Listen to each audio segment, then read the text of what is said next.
Eu quero convidar você a abrir a sua Bíblia no Evangelho de Mateus, capítulo 28. Evangelho de Mateus, capítulo 28, e nós estaremos meditando então nesse texto nessa noite. Nós vamos falar acerca da ressurreição do nosso Senhor Jesus Cristo e ver o que a ressurreição nos diz, o que significa para cada um de nós. Então eu quero que você abra a sua Bíblia, repetindo Mateus capítulo 28, verso 1 ao verso 10. Esse é o tema, os versículos da nossa meditação de hoje. E eu gostaria de poder compartilhar com vocês alguma coisa sobre a ressurreição que Cristo nos proporcionou e que estava preparado desde a fundação do mundo, antes mesmo de que nós existíssemos. O nosso Deus já havia preparado todas as coisas. Então, o Evangelho de Mateus, capítulo 28, verso 1 ao 10, nos diz o seguinte: No findar do sábado, ao entrar o princípio do dia da semana, Maria Madalena e outra Maria foram ver o sepulcro, e eis que houve grande terremoto, porque um anjo do Senhor desceu do céu, chegou-se, removeu a pedra e assentou-se sobre ela. O seu aspecto era como um relâmpago, e a sua veste alva como a neve. E os guardas tremeram, espavoridos, e ficaram como se estivessem mortos. Mas o anjo, dirigindo-se às mulheres, disse: Não temais, porque sei que buscais Jesus, que foi crucificado. Ele não está aqui, ressuscitou, como tinha dito. Vinde ver onde ele jazia. E depois, depressa, e dizei aos seus discípulos que ele ressuscitou dos mortos, e vai adiante de vós para a Galileia. Ali o vereis, e como vos digo. E retirando-se ele apressadamente do sepulcro, versículo 8. Retirando-se elas apressadamente do sepulcro, tomadas de medo e grande alegria, corriam a anunciá-lo aos discípulos. E eis que Jesus veio ao encontro delas e disse: Salve! E elas, aproximando-se, abraçaram-lhe os pés e o adoraram. Então Jesus lhes disse: Não temais, ide avisar os meus irmãos que se dirijam à Galileia e lá me verão. Vamos ter mais uma palavra de oração. Senhor, nos ajuda, nos dê graça, nos abençoe, nos sustenta. Abre o nosso entendimento, o nosso coração, e que nessa noite, ó Deus, possamos compartilhar a Tua palavra de uma maneira clara, de uma maneira simples, mas que a Tua igreja seja edificada, o Teu nome glorificado. Que o Teu Espírito Santo nos dê iluminação, nos dê compreensão, que o Senhor, ó Deus, nos use apesar de nós, que esse tempo e esse momento seja para a Tua glória e para o Teu louvor, que o Senhor alcance a Tua igreja, e que o Senhor compartilhe tudo aquilo, ó Deus, que o Senhor gostaria de compartilhar com os Teus filhos. Pedimos, Pai, em nome de Jesus, que o Senhor repreenda desde já tudo que não provém do Senhor. Em nome de Jesus, abre o nosso entendimento, o nosso coração, e que todas as pessoas que possam estar nos ouvindo nessa hora, ó Deus, entendam a palavra do Senhor e recebam de bom grado, para que o Senhor, ó Deus, seja glorificado e a Tua palavra cumpra o propósito pela qual ela está sendo lançada nessa noite, em nome de Jesus. Amém. Amém. Meus irmãos, o Senhor Jesus, nesse texto, nós vamos ver que há algo extraordinário que reserva para o seu povo, num tempo de crise, num momento de crise, num momento de instabilidade, quando todos estavam abatidos, quando todos estavam tristes naquele momento. É interessante que quando Mateus faz a sua narração, a narração desse fato, e é um fato porque ele é histórico, e de fato aconteceu, como as Escrituras dizem, porque Cristo veio e se cumpriu como a Escritura disse que ele viria, e Jesus morreu como a Escritura disse que ele morreria, e ele ressuscitou assim como a Escritura também determinou. É importante a gente entender que a morte de Cristo ela já estava escrita na eternidade. o próprio Deus, o próprio Filho e o Espírito Santo já sabiam de tudo que iria acontecer, já estava tudo programado. O Pai, ele elaborou o plano, o Filho executou e agora o Espírito Santo aplica a obra redentora de Cristo no coração de todos aqueles que creem. E quando Mateus escreve, ele escreve com um propósito, diferente dos outros evangelhos. A gente já estudou em alguns momentos que, embora seja apenas um evangelho, o evangelho do nosso Senhor Jesus Cristo, mas ele é contado nas Escrituras por 4 evangelistas. E não é que exista alguma contradição nos textos que nós lemos, porque esse mesmo texto que nós lemos vai contar a mesma história no livro de Marcos, no livro de Lucas, no Evangelho de Marcos, no Evangelho de Lucas e no Evangelho de João. E alguns omitem alguns fatos e outros acrescentam alguns fatos. Não que isso tenha alguma contradição entre eles, mas é que, na verdade, como nós já estudamos, a ideia de cada escritor, de cada evangelho, tinha um propósito e tinha um alvo, um público-alvo. Por exemplo, Mateus, nós sabemos que Mateus tinha a intenção de escrever, escreve para os judeus. E a forma de entendermos isso é quando nós olhamos o livro de Mateus, e ali no livro de Mateus nós vamos perceber que tem a genealogia. Mateus se preocupa em trazer a genealogia, que muitas pessoas acham, leem e acham que não faz sentido estar ali. Mas no caso, para Mateus e a comunidade para quem Mateus estava escrevendo, fazia todo sentido, porque era uma comunidade judeia, um povo que era judeu, e que sabia da promessa e de que o Cristo, ele procederia da raiz de Davi. Por isso que tem ali no Evangelho de Mateus a genealogia de Cristo, mostrando a sua origem.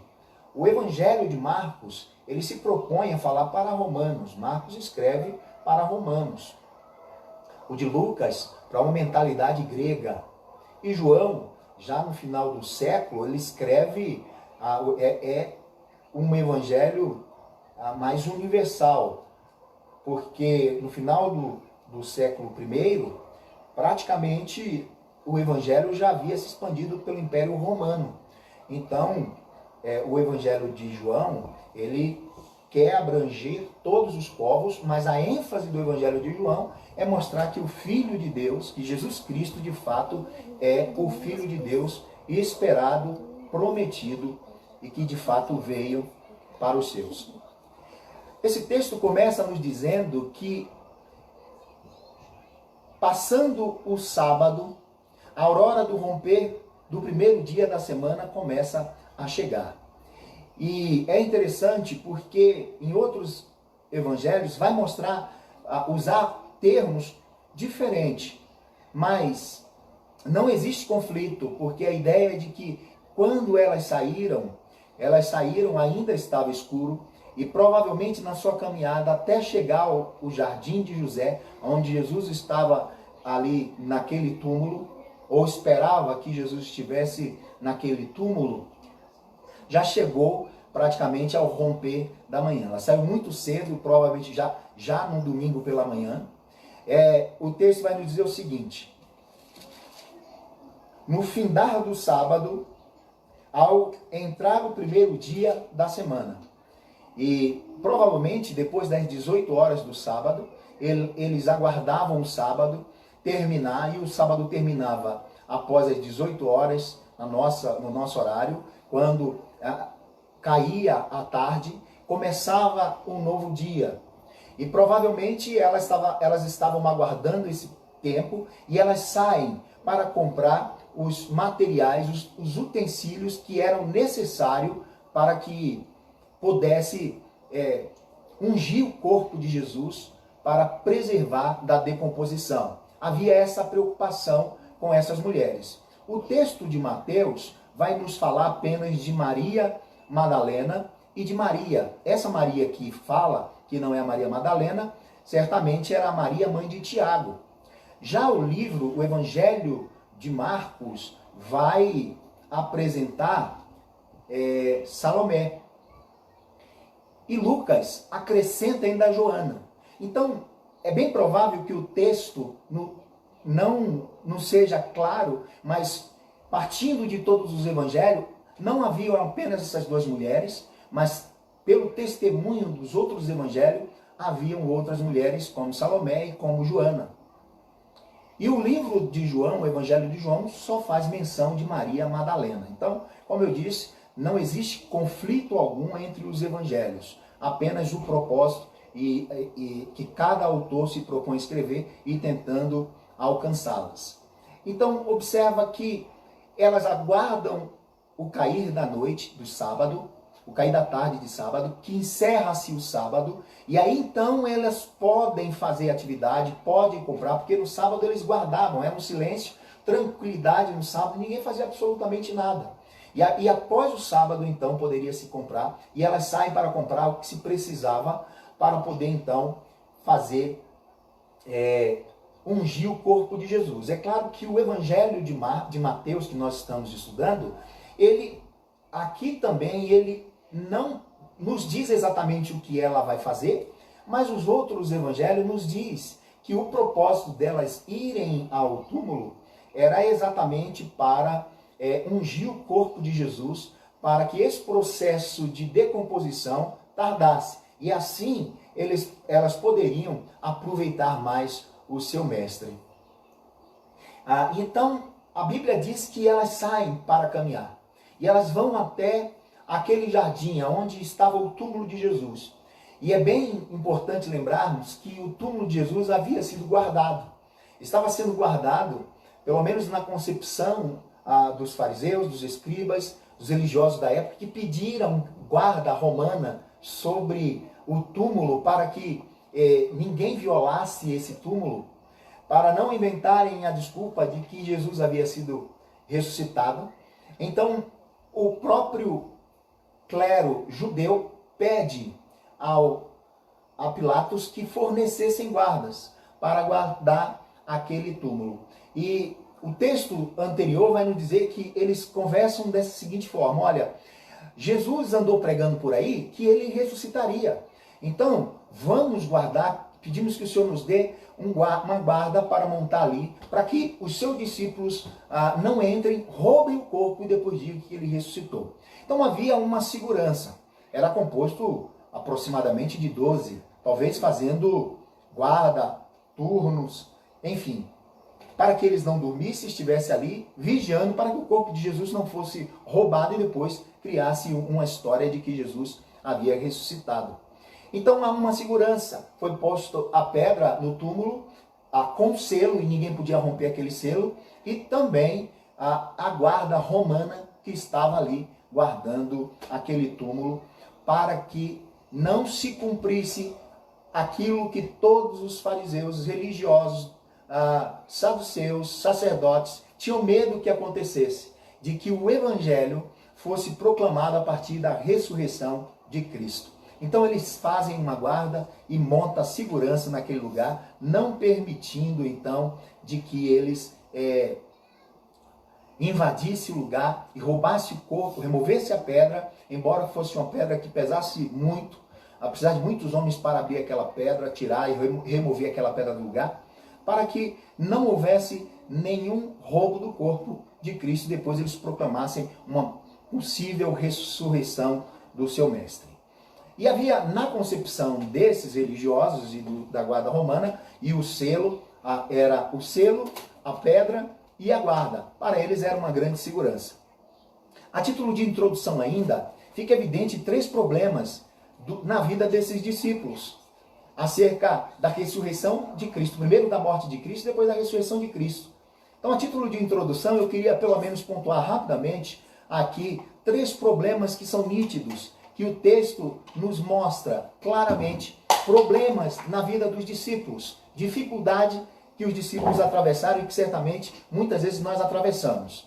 Primeiro, olha só, no texto que se segue, os discípulos, tanto os homens quanto as mulheres, eles não deram a devida atenção às predições de Jesus acerca desses fatos, da sua morte e da sua ressurreição. Porque pelo menos 4 vezes a Bíblia nos dá conta de que Jesus os advertiu, dizendo claramente aos seus discípulos que ele haveria de morrer, mas que ao terceiro dia ele ressuscitaria.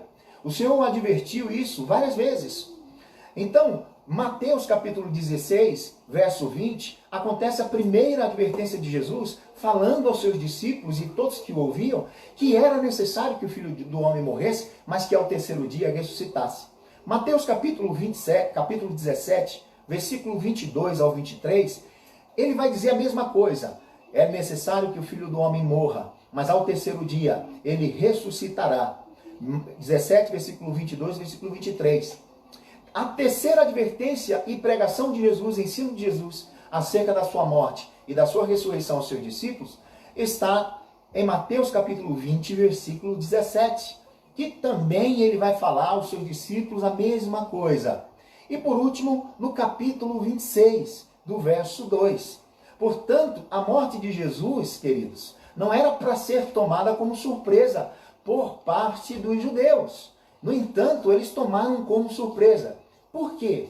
Porque eles foram displicentes quando o seu mestre os ensinava, quando o Senhor pregava e ensinava a palavra para eles. Então, a morte de Jesus não era para ser tomado pelos seus discípulos como algo que fosse surpresa. Porque, queridos, a Bíblia deixa claro que Cristo veio para essa hora. O próprio Cristo disse que ele haveria de morrer. E que ele veio para a hora. Em alguns momentos Jesus disse, é chegado a hora. E eu vim para esta hora, eu vim para esse dia. Então a morte de Jesus não foi acidente. É bom que isso fique claro. Jesus não foi pego de surpresa e os homens não pegaram Jesus porque queria pegar. Eles pegaram Jesus porque Deus assim havia determinado. Tanto é que quando Judas traz Jesus com beijo, indicando que ele era Jesus, e a guarda que estava com Jesus não teve força e a capacidade de, a partir do beijo de Judas, para indicá-lo que ele era o Messias, o Jesus, e que Judas havia traído, aqueles guardas não teve força suficiente para prender Jesus. Eles só conseguiram prender Jesus quando Jesus olhou para eles e disse, o que vocês vieram fazer aqui, faça depressa. Foi então, só então, depois da ordem de Jesus, que eles conseguiram prender Jesus, porque não tinham força diante da tamanha autoridade que Jesus havia dito.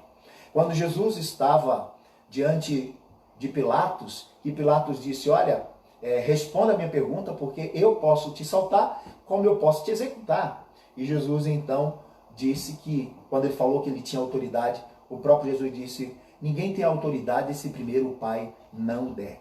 Então a morte de Jesus não foi uma surpresa, nem para Jesus, nem para Deus, nem para o Espírito Santo, porque a morte de Jesus foi um plano de Deus para resgatar a humanidade desde a fundação do mundo. A Bíblia diz que Jesus estava preparado, o Cordeiro de Deus, desde a fundação do mundo. Portanto, o primeiro problema que nós encontramos na vida desses discípulos, o comportamento de medo, o comportamento de incredulidade, o comportamento que eles tinham era devido exatamente à falta de atenção ou displicência ao ensino do seu mestre. Provavelmente não levaram em conta tudo o que Jesus dizia, porque eles esqueceram, eles não lembraram de tudo que Jesus havia dito. Tanto que quando Jesus é preso, a Bíblia diz que seus amigos, seus discípulos se espalharam, cada um saiu disperso, porque também era para se cumprir aquilo que estava escrito na Escritura, e ferirei o pastor e as ovelhas se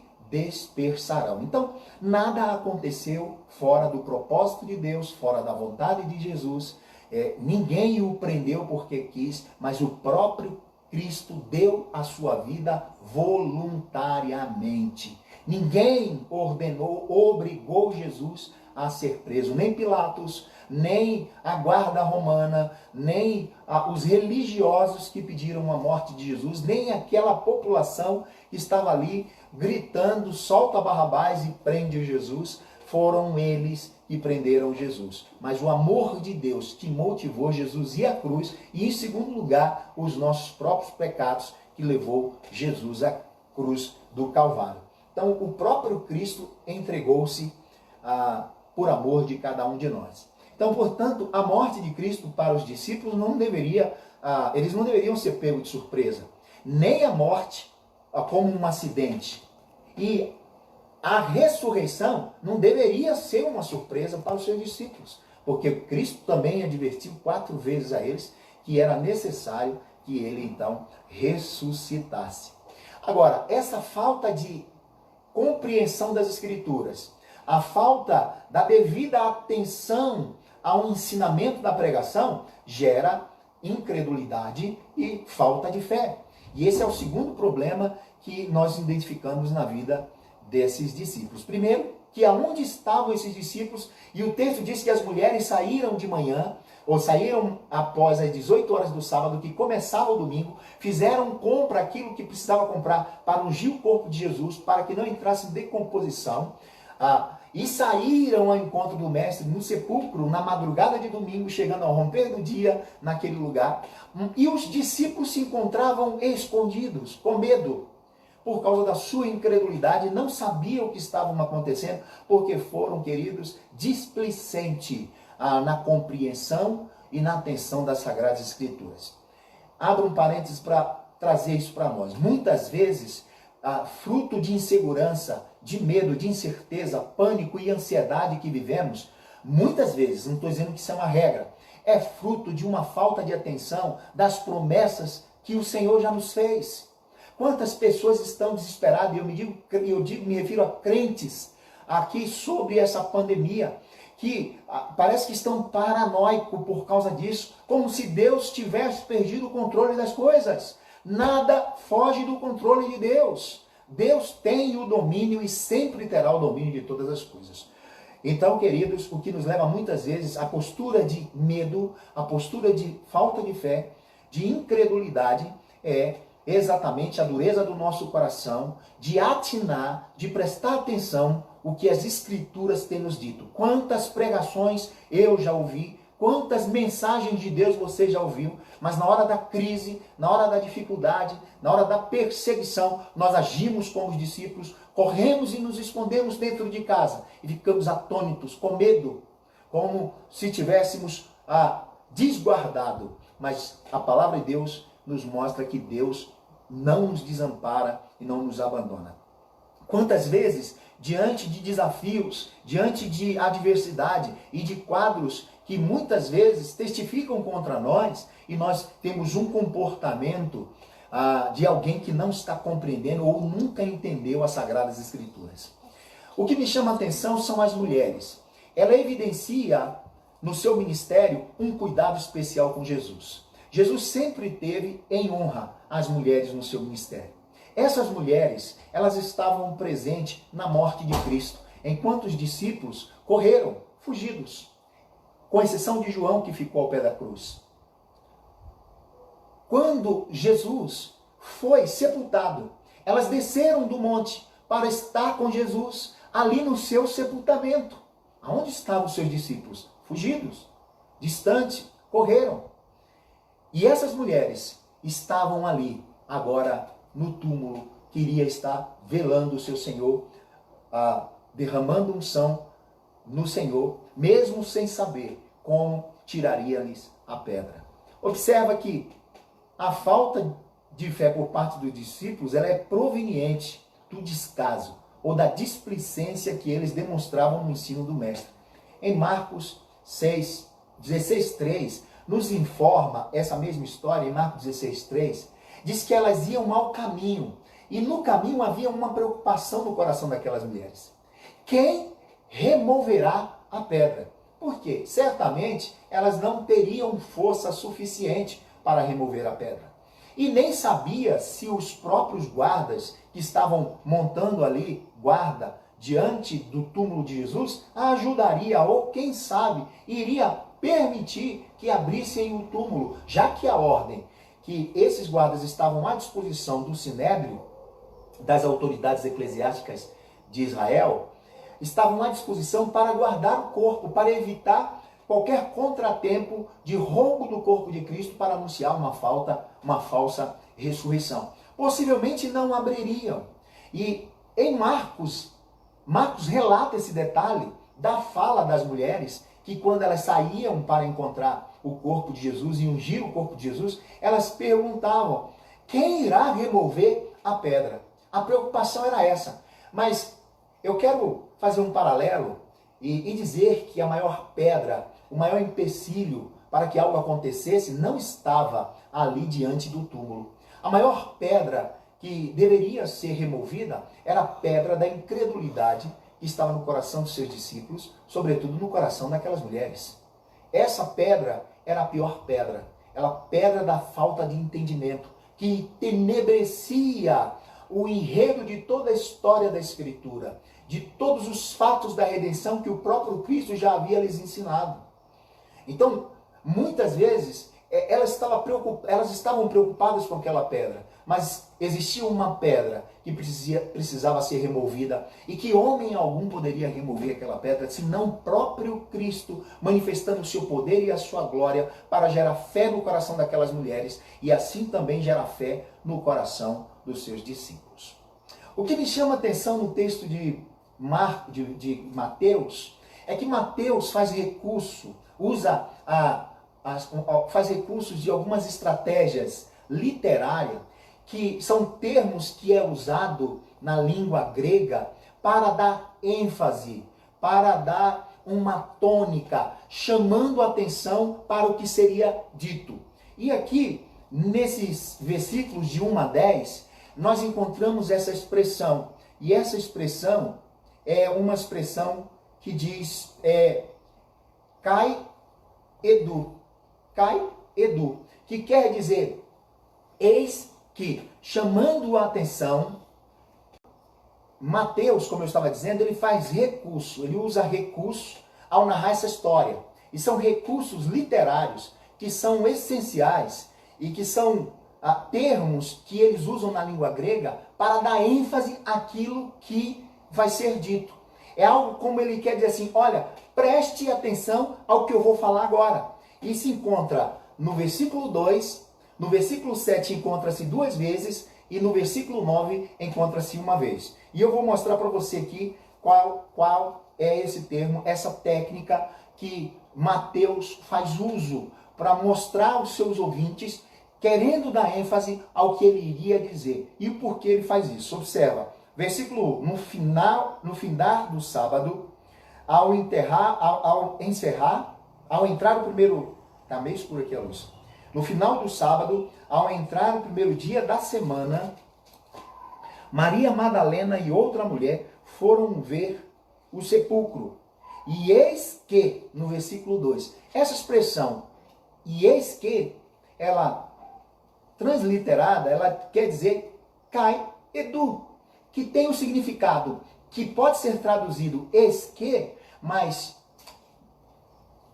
quando se traduz alguma coisa de uma outra língua, como no caso do grego, para o português ou outra língua, nós perdemos muita ênfase. E no português nós não temos essa ênfase. Mas esse eis que, kai edu, quer dizer vejam, com uma exclamação. Dizendo, vejam, preste atenção, o que passo a vos dizer agora. Então, o que ele então usa essa expressão? No verso 2, duas vezes no verso 7, que na nossa tradução não tem aqui, eles nem traduziram isso, eis que, mas que se encontra aqui 2 vezes. E no verso 9, eis que Jesus veio ao encontro. Vejam, Jesus veio ao encontro. Veja com exclamação. Ele chama pelo menos 4 vezes.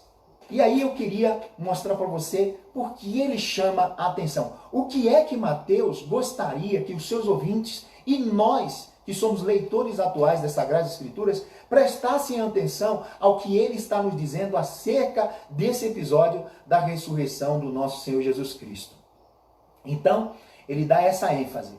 E a primeira coisa que nós observamos nesse texto, que Mateus chama atenção para os seus discípulos, para aquelas mulheres, ele chama atenção para você hoje e para a minha vida. O que ele quer dizer é o seguinte, no verso 2 em diante, eis que houve um grande terremoto, porque o anjo do Senhor desceu do céu, chegou-se, removeu a pedra e assentou-se sobre ela.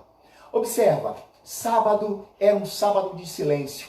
Havia um silêncio, havia um tom, um penúbrio de trevas, de escuridão, de tristeza profunda, de angústia, de grande luto. Jesus havia morrido na sexta-feira, no sábado todo, havia a ausência de Cristo e era aquele clima e assunto para todos. Os seus discípulos estavam desorientados. Havia um tom de tristeza. A angústia tinha tomado aquele sábado. Parecia ser um sábado que nunca existiria um domingo. Um silencioso. O silêncio do sábado. Aquele silêncio que parece que nada vai acontecer. Que as coisas vão continuar como sempre aconteceram. E esse sábado de luto, esse sábado de angústia, esse sábado de vazio, esse sábado de tristeza, nunca seria rompido por uma nova aurora, por um novo dia, por um novo domingo. E aí então, por isso, Mateus usa essa expressão, caedu, para dizer o seguinte: vejam o poder de Deus. E o poder de Deus entra agora na história e muda e quebra o silêncio. Essa é a ideia. Deus quebra a penúria da noite angustiosa, enlutada, com o nascer do novo dia. A Bíblia diz que ele quebra o silêncio porque desce do céu o anjo. E quando esse anjo desce, queridos, há terremotos na terra e toda a terra estremece. Os guardas ficam entremecidos também, com medos e desmaiado. Essa expressão que eles ficaram como mortos, eles ficaram em pânico de tal forma que desmaiaram. E eu chamo a atenção para uma realidade. Deus quebra o silêncio da sepultura. Deus quebra o silêncio do túmulo. Deus quebra o silêncio da morte. E Deus quebra mostrando o seu poder. Por isso, a ênfase nesse verso 2. Vejam o poder de Deus. E aí ele diz, vejam que houve grande terremoto. Essa tradução deveria ser mais apropriada. Veja, com exclamação, vejam que houve um grande terremoto, porque o anjo do Senhor desceu do céu, chegou-se, removeu a pedra e assentou-se sobre ela. Então, queridos, Deus, ele rompe o silêncio das noites mais silenciosas. O Senhor, com seu poder, rompe o silêncio das noites mais angustiosas, angustiantes, a penúmbria da noite. Ele rompe os dias maus, os dias enlutados, quando parece que Deus não está agindo, quando parece que o silêncio Deus não está trabalhando, Deus não está fazendo nada. Talvez os seus discípulos estivessem atordoados, e possivelmente estavam, porque muitos estavam escondidos, com medo de seu próximo a passar pela espada ou ser crucificado. Elas, mesmo com medo, mas elas estavam ali, esteve presente na morte de Cristo, esteve presente no sepultamento de Cristo, mas também esteve presente ali diante daquele túmulo e testemunhou algo extraordinário. Observa, queridos, que aquele silêncio que parecia infinito, um dia de sábado que parece que nunca iria se acabar. Muitas vezes nós vivemos dias assim, silenciosos, não vemos resposta, o quadro não muda, as coisas não acontecem. Mas esse veja nos diz que Cristo, ele pode romper o silêncio da tua história, como ele rompeu o silêncio do sábado, que ele rompe o silêncio de uma manhã pacata, de uma manhã monótona, como um dia, como fosse outro qualquer, e ele chega naquele dia com estrondo, mostrando que ele tem poder. Aquela guarda, o selo e a pedra, que para os religiosos e os guardas romanos servia de segurança, para Deus era uma força inútil. Porque a Bíblia fala que Deus faz ouvir a sua voz e a terra estremece e a terra se dissolve. O que acontece? E de fato aconteceu esse terremoto, e a tradução do texto é um terremoto violento.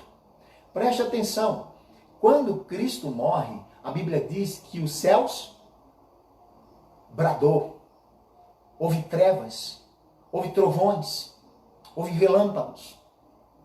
Na vinda de Cristo, muitos terremotos também acontecerão. Mas ele pontua a ressurreição de Cristo também com um terremoto, mostrando que a ressurreição não era produto de invenção de homem, mas uma realização dos céus. A descida do anjo, vestido de majestosamente, com suas vestes luminosas, cintilantes, brilhando com glórias e majestade, representa a grandeza daquele evento. E que estava sentado sobre a pedra. Tinha dois atos importantes. Primeiro, a expressão sentado era mesmo usada para aquela que Deus está sentado no trono, e mesmo para Jesus quando entrou sentado para ser aclamado como rei em Jerusalém, sentado em um jumento. E o anjo estava sentado, mostrando com toda a sua glória e majestade que aquele evento era majestoso e que quem saiu daquele túmulo era alguém soberano, Senhor da morte, era alguém poderoso e majestoso. Não era qualquer um, era o Filho de Deus. Por isso o anjo, na sua glória, na sua majestade, na majestade gloriosa de Deus, refletindo a glória e a santidade, com suas vestes mais alvas que a neve, estava pontuando um evento eterno. Um evento, querido, que mudaria a história do mundo. Então a ressurreição é um ato de Deus quebrando a penumbra da noite, angustiosa e enlutada, fazendo nascer o sol da justiça. Rompendo um novo domingo, rompendo um novo dia, uma nova esperança. Na ressurreição do seu Filho amado, Deus havia decretado algo. Está aceito o sacrifício do meu Filho Jesus. A morte vicária, a morte substitutiva no meu lugar e no seu lugar. A justiça foi feita e a oferta pelos nossos pecados. E as nossas culpas foram aceitas por Deus. Deus aceitou tudo. Tudo foi pago. Romanos capítulo 4, versículo 24 e 25 nos diz o seguinte. Romanos capítulo 4, versículo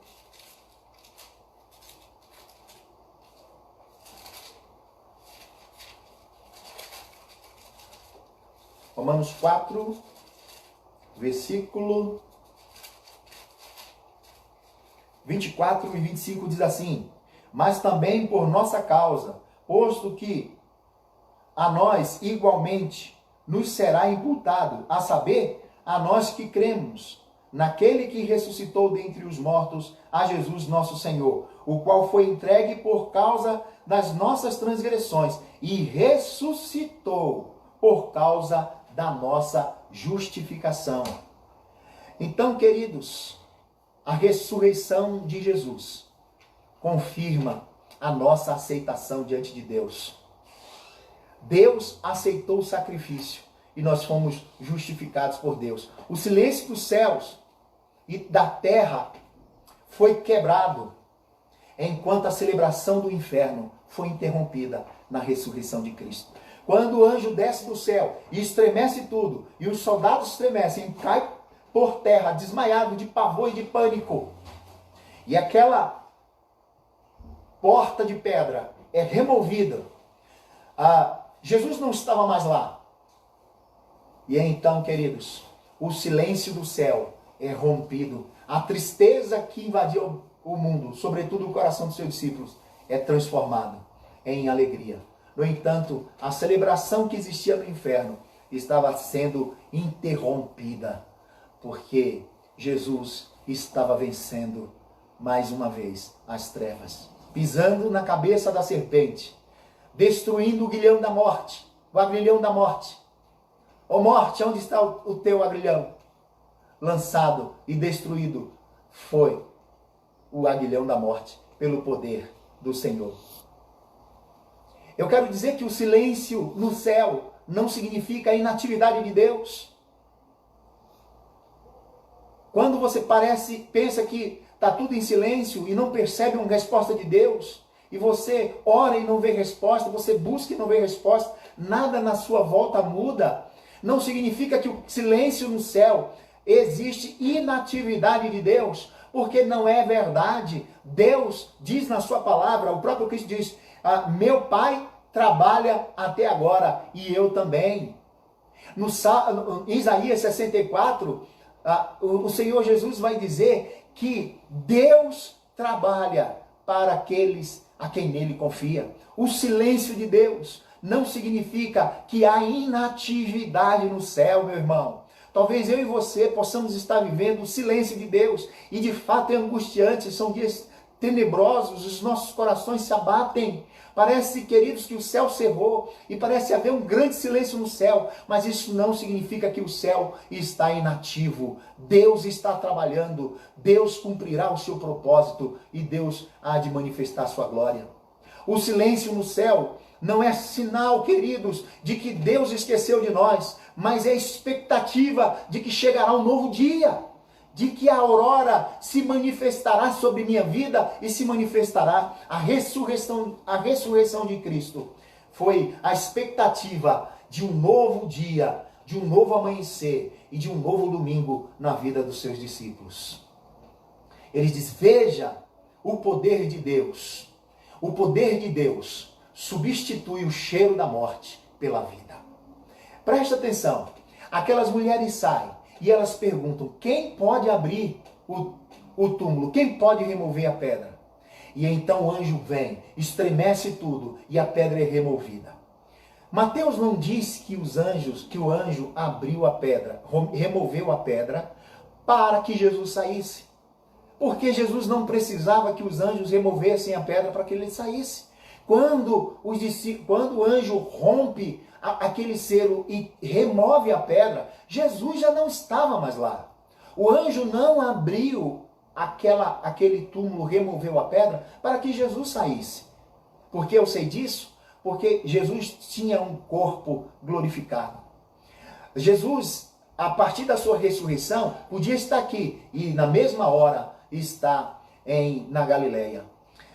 Lembra de um episódio que os discípulos estavam trancafiados com medo, dentro de uma casa fechada. Jesus não bateu na porta. Como foi que ele fez? Ele atravessou a porta e se colocou no meio deles. Então, presta atenção a esse detalhe. Mateus não diz hora nenhuma que o anjo abriu para que Jesus saísse. Jesus tinha poder, sempre teve. Não precisava que o anjo abrisse a sua porta. Quando ele abre a porta, queridos, Jesus não estava mais lá. Jesus já havia ressuscitado. Então por que o anjo abre a porta? O anjo abre a porta para que Maria e aquelas mulheres testemunhassem com seus próprios olhos, para que elas pudessem entrar e ver que de fato Jesus havia ressuscitado. E para que também os discípulos pudessem ver, como Pedro e João, que saíram correndo depois que Maria e as mulheres anunciaram que o mestre havia ressuscitado, que ela havia encontrado. Eles correram e lá também não estava nada. Então o anjo abriu, não foi para que Jesus saísse. Jesus não precisava. O anjo abriu para que os seus discípulos e aquelas mulheres pudessem entrar e elas pudessem testificar que de fato Jesus havia ressuscitado. E o que me chama a atenção, sobretudo, que o Evangelho não precisa forçar a barra para provar que de fato é realidade e que Jesus ressuscitou. Porque na cultura antiga, sobretudo no meio dos judeus, a mulher não tinha vez, a mulher não tinha voz e a mulher não tinha credibilidade nem expressão. E se o Evangelho fosse uma farsa, quem testemunharia o Evangelho não diria que seriam as mulheres, mas sim os próprios discípulos, que eram homens e eles poderiam testificar e o seu testemunho seria verdadeiro. Mas, queridos, a Bíblia diz que foram as mulheres, e dentre essas mulheres havia uma mulher que não tinha reconhecimento diante da sociedade, que era Maria Madalena, uma mulher que estava possuída por 7 demônios e que Jesus havia libertado e que ela se tornou serva de Cristo e passou a amar profundamente o seu Senhor. E ela estava ali naquele ato. Então Jesus permite que as mulheres pudessem testemunhar o primeiro evento. Se o Evangelho de fato tivesse um propósito de se provar que era verdade, não haveria nas Escrituras dizendo que foram as mulheres que primeiro testificaram que Jesus havia ressuscitado.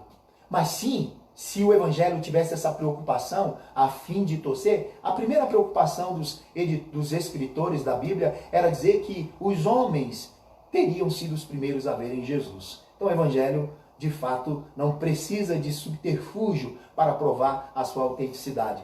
Então, o que me chama a atenção é que dentro de uma cultura machista, onde os homens desvalorizavam a mulher, e que as mulheres não tinham um lugar de destaque, desde o ministério de Jesus na sua vida, Jesus sempre honrou as mulheres. Porque, se você não sabe, as mulheres, elas mantinham, sustentavam Jesus, pediam ofertas, sustentavam Jesus e sustentavam seus discípulos com seus trabalhos, com ofertas que se levantavam e mantinham de Jesus e mantinham os seus discípulos. Elas amavam Jesus mais do que tudo. Ela amava Jesus. Os homens não estavam na crucificação de Jesus, mas elas estavam lá. Os homens não estavam no sepultamento de Jesus, mas elas estavam lá.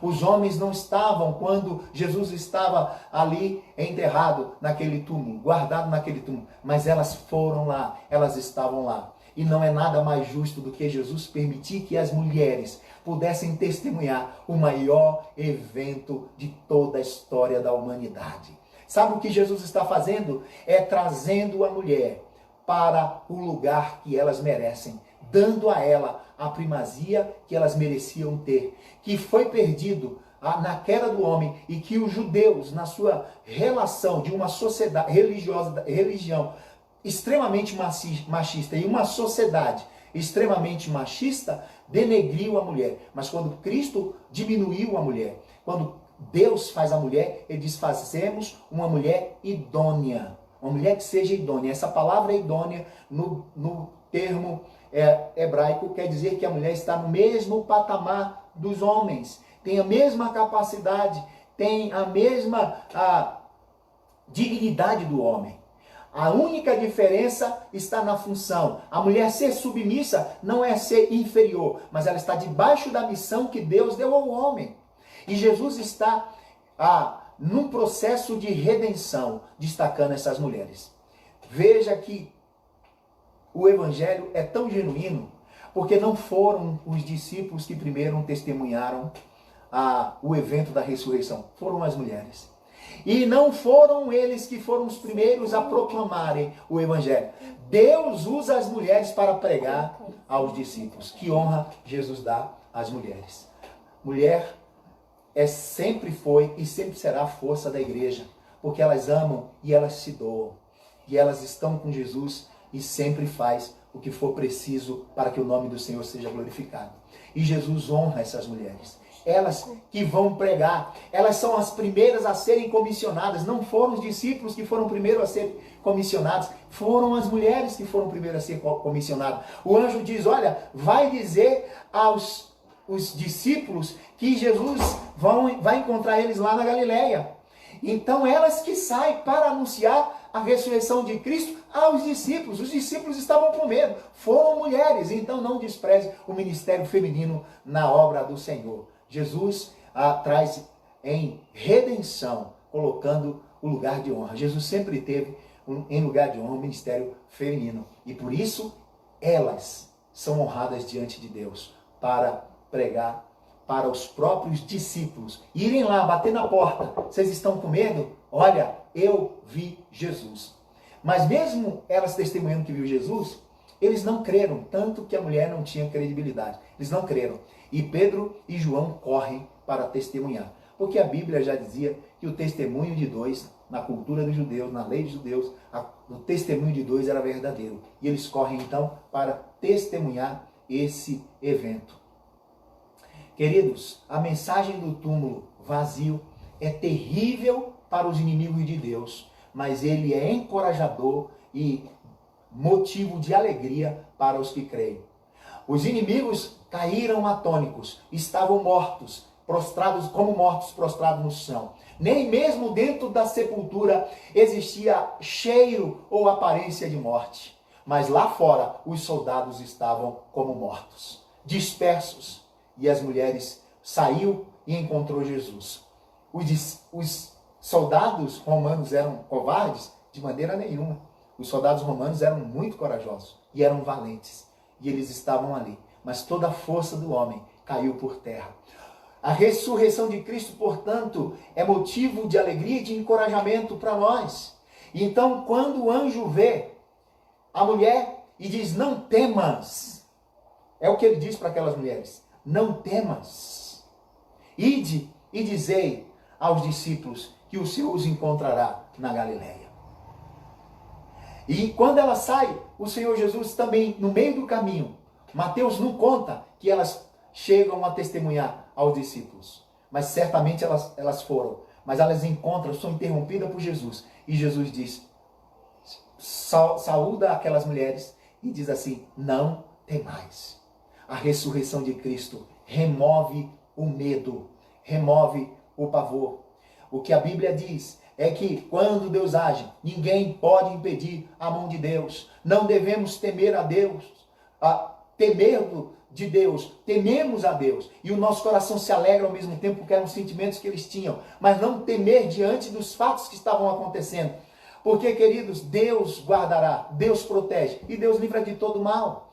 E ali então, aquelas mulheres, elas são consoladas pelo anjo e pelo próprio Jesus. Não tenham medo, vocês não precisam temer, mas eles têm que temer. O evangelho é terrível para aqueles que perseguem o evangelho. O evangelho é terrível para aqueles que patrocinam, como os saduceus, como os religiosos, que alguns que saíram no versículo 11 para dizer, olha, aconteceu tal fato. E ali então os religiosos reuniram e disseram assim, olha, não contem isso para ninguém. Vocês disseram que vocês estavam dormindo e que os discípulos de Jesus roubaram e estão então inventando a história de que ele ressuscitou. E aqueles guardas foram subornados.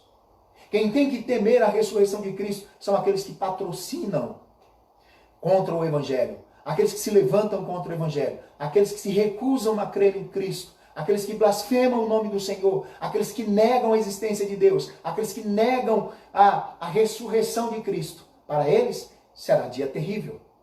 Mas a ressurreição para os que creem é um fato encorajador e de profunda alegria. A outra realidade que eu quero pontuar para vocês, a ressurreição pontua um novo começo. Olha aqui mais uma vez a ênfase no verso 7. No verso 7, diz assim, nós estamos caminhando para o final. No verso 7 diz assim, e depois, depressa, e dizei aos seus discípulos que ele ressuscitou dos mortos e vai adiante de vós para a Galileia, e ali o vereis, e como vos digo. Aqui tem no início, eis que, e no final, eis que é como eu digo. Então Mateus dando ênfase para uma realidade. Dizei a eles, aos discípulos, que é para eles irem à Galileia. Por que a Galileia? Porque foi na Galileia que tudo começou. Foi na Galileia que os discípulos tiveram o primeiro chamado. Foi na Galileia que tudo aconteceu. Porém, eles falharam. Porém, eles negaram o Senhor. Porém, na hora da morte de Cristo, eles abandonaram Jesus. Eles deixaram Jesus de lado. E eles fugiram. E agora Jesus é ressurreto. E Jesus quer encontrá-los lá na Galileia. Diz assim, dizei aos discípulos, mas também dizei a Pedro, no Evangelho de João. Dizei aos discípulos e dizei a Pedro que eu quero encontrá-los na Galileia. A Galileia e o encontro de Jesus, a ressurreição, pontua um novo começo. Deus é o Deus de um novo começo. A igreja agora iria recomeçar, não como fracassada, como os discípulos estavam, mas elas seriam cheias do Espírito Santo, e eles fariam coisas grandes em nome do Senhor, e Deus usaria ousadamente, a tal ponto que esses homens morreram, muitos deles foram crucificados, outros passaram a fio da espada, e outros morreram com flechada como Tadeu, e eles foram martirizados. Houveram muitas mortes por causa do nome de Jesus. Ora, se a ressurreição de Cristo não fosse verdade, meus queridos irmãos, esses homens não morreriam por Cristo, porque eles dariam a sua vida por uma fábula, por um mito, por uma história. De fato, Jesus ressuscitou, e essa ressurreição, o reencontro com Jesus, que aqueles homens tiveram, e não apenas eles, como aquela mulher, porque quando o anjo diz, o que vos digo, eis que é o que vos digo, ele estava dizendo, não é apenas para eles, mas para vocês, mulheres, inclusão social, inclusão vocacional, vocês estarão lá, e aqueles homens e aquelas mulheres tiveram um encontro ali, após a ressurreição com Cristo, e as suas vidas nunca mais foram as mesmas, as suas vidas foram transformadas. se você teve um encontro com Jesus ressurreto, mas continua vivendo as mesmas práticas, é hora de refletir e de se perguntar, será que de fato você teve esse encontro com Jesus ressurreto? Porque os discípulos, quando tiveram um encontro ressurreto, foi uma nova história, um novo recomeço. Porque quando o homem tem um encontro real com Jesus, há um novo nascimento. A sua natureza é nova, a sua vida é renovada. Portanto, a ressurreição de Cristo pontua um renascimento, pontua um novo começo. Talvez tenham muitos crentes que estão aí vivendo hoje dizendo que teve um encontro com Jesus ressurreto, mas a sua vida não mudou. Continuam praticando as mesmas práticas. Continua negando Jesus com seus testemunhos. Continua cedendo às suas paixões. Continuam com medo e não proclamam o Evangelho. Continuam com vergonha do Evangelho. Não fazem nada para Cristo. Está na hora de se perguntar se de fato houve um reencontro na Galileia com Jesus ressurreto. Porque Galileia, com Cristo ressurreto para aqueles discípulos, foi um ponto de partida, um recomeço. Portanto, meus irmãos, a ressurreição é um recomeço, é uma nova história. Tudo ficou para trás. Cristo ressurgiu, a aurora nasceu um novo domingo. Aquele fim de semana, queridos, fatídico, aquele final de semana angustiado, aquele final de semana de tristeza, de trevas, que parecia não acabar, foi rompido pelo poder de Deus. O silêncio foi invadido pelo som de glória, pelo som majestoso. A morte deu lugar para a vida. O medo deu lugar para a coragem. A fraqueza para a força. A incredulidade e o desespero para a esperança. E a morte deu lugar para a vida. Portanto, o verso 7 vai nos mostrar que o reencontro com Jesus ressurreto, quem teve de fato um encontro com Jesus ressurreto, tem de existir um novo recomeço. Você não pode viver a velha vida dentro da igreja e achando que você teve um encontro com Jesus ressurreto. Porque de fato não. A vida daqueles homens mudaram. E para concluir, a ressurreição de Cristo é um ponto de reconciliação. É um ponto de perdão e de amor incondicional. Presta atenção. Concluo dizendo que a ressurreição de Cristo é um ponto de perdão, é um ponto de reconciliação e é um ponto de amor incondicional. Veja o que nos diz o verso 10. O verso 10 diz assim: então Jesus lhe disse, não temais, para as mulheres. Então Jesus lhe disse, não temais, ide avisar a meus irmãos que se dirijam a Galileia e ali os vereis. Meus irmãos, presta atenção. Olha o que Jesus disse. Ide e dizeis a meus irmãos. Olha o que Jesus disse. Jesus os chama de irmãos. Aqueles que o abandonaram. Que na hora que mais Jesus precisou, negaram Jesus. Sabe o que o texto mostra? O amor incondicional de Jesus. O perdão de Jesus. Queridos, ele olha para aquelas mulheres e diz, vai dizer a meus irmãos, para Cristo não houve rompimento de relacionamento, mesmo eles negando Jesus, mesmo eles fugindo, mesmo eles deixando Jesus na hora que Jesus mais precisava. Jesus olha para aquelas mulheres e diz, dizei aos meus irmãos que eu vos encontrarei na Galileia. Que amor é esse?